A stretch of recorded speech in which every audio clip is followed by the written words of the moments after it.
talking to Bobby Bro. We're talking about neurons and neuron pools. And Bobby was talking about, he says, well, Wally, you're the lifeguard at the neuron pool.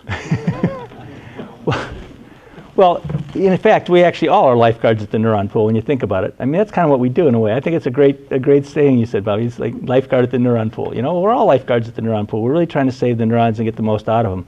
But when they're transneural degeneration neurons, those neurons are sick. They're not healthy.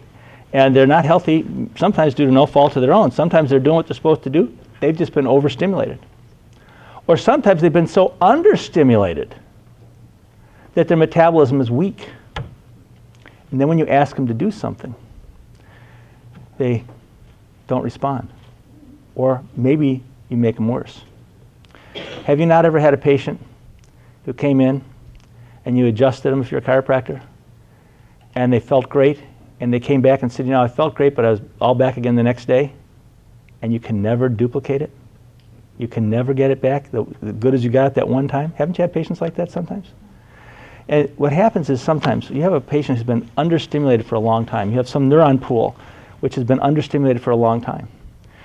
Then that neuron pool, the metabolism of that neuron pool, its ability to produce energy and fire, it becomes weak. It doesn't have to fire. So the metabolic pathway to that neuron not being stimulated from the, there's no receptor stimulating, it's not getting inputs. So it's not being stimulated, so the metabolism of that neuron gets weak. And when it gets weak like that, it can become transneural degenerated, just like a couch potato horse. So you got this couch potato horse, you got this couch potato neuron, it's understimulated, it's weak. Now you hop on, you want to ride it, you start to whip it, you get it going. Time you get across the barnyard, you got to cross the barnyard, but the time you get across the barnyard, gone, no more. Horse can't go anymore, exhausted. You stimulate that person, you give them that adjustment one time, they feel great. By the time they get out to their car, they're feeling no good again. You know, in the office, in Dr. Goodhart's office, we had a downtown office. The parking lot was a couple blocks away from where people park. Most people parked a couple blocks away, and a patient came to me and said, you know, I felt great when I left the office, but by the time I got to my car, I didn't feel good. I felt bad. It all came back again. I asked Dr. Goodhart what to do about that. He said, tell him to walk faster.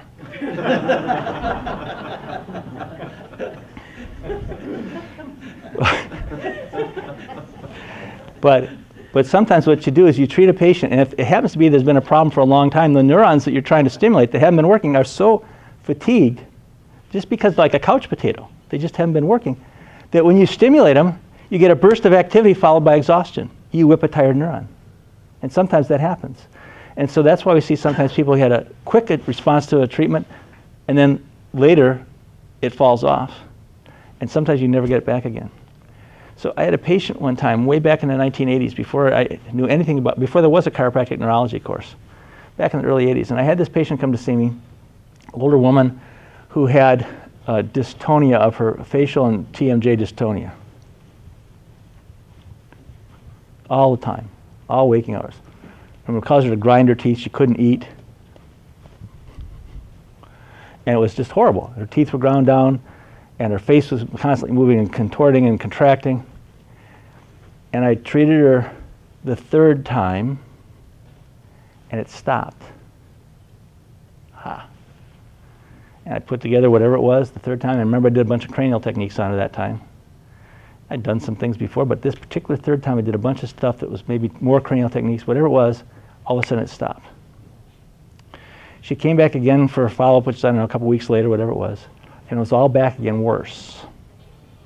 And I saw her a total of 8 or 9 times, and not only could I not get that response again, everything I did didn't help, and her condition continued to progress worsen during that period of time, which I had been slowly doing before. Got this one burst of activity. I never ever understood that. It always bothered me because I got that thing to stop.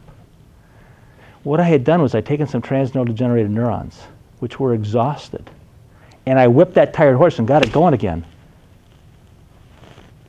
But then I overstimulated them, probably killed some neurons. And they not only stopped working, they were now gone, and I couldn't get them back.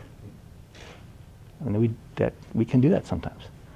If you happen to hit the wrong place at the wrong time, it might help the patient for a short period of time, but you can actually exhaust those neurons to the point of cell death by apoptosis. And that's the danger when you're dealing with patients who have transneural degeneration. And we have brain on fire patients, sometimes they have transneural degeneration type neurons. Oftentimes they do. So we'll talk about this then a little bit more in that context.